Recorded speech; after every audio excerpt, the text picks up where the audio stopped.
కాంగ్రెస్ ప్రభుత్వం ఉన్నప్పుడు ఎన్ని చేశారు?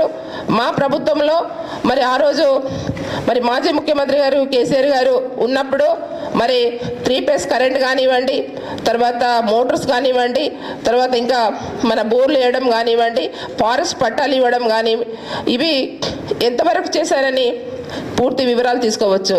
ఎంత పచ్చి అబద్ధాలు మాట్లాడుతున్నారంటే మన రేవంత్ రెడ్డి గారు 24 గంటలు కరెంట్ ఉంటుందట.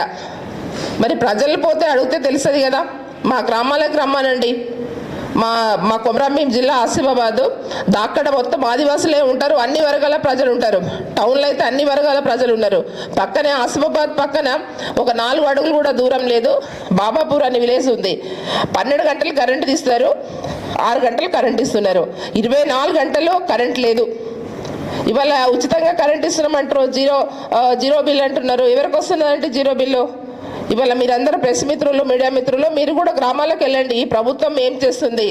ఇవాళ ఉత్తమ మాటలు అబద్ధ మాటలు చెప్పడం అనేది ఇవాళ వరి పంట ఇవాళ ఏదైతే కాళేశ్వరం ప్రాజెక్ట్ అంత పెద్ద ప్రాజెక్ట్ కట్టి మూడు పంటలకు నీళ్లు ఇస్తూ ఉంటే ఈ ప్రభుత్వం వచ్చిన తర్వాత మరి వాళ్ళు అబద్ధాలు చెప్పుకుంటా పూట గడిపేయడం తప్ప కానీ రైతులకి నీళ్ళు ఇద్దాము, వారికి 3 పంటలు పండించడం అంటే మరి ధాన్యం ఏదైతే ధాన్యాన్ని కొనుగోలు చేద్దాము.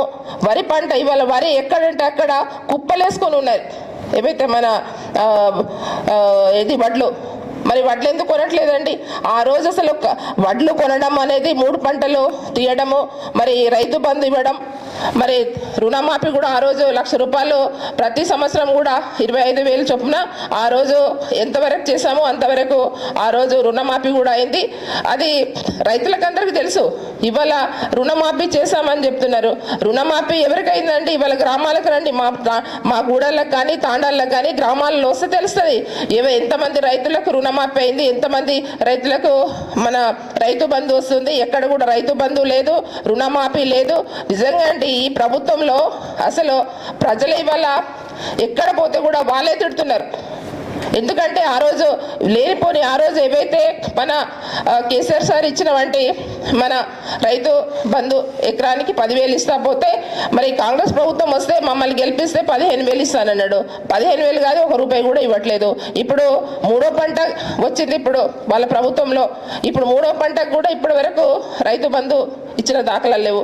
ఎప్పుడు కూడా మే వచ్చిందంటే మరి వాళ్ళ ఖాతాలో డబ్బులు పడతాయి కేసీఆర్ గారు ఉన్నప్పుడు.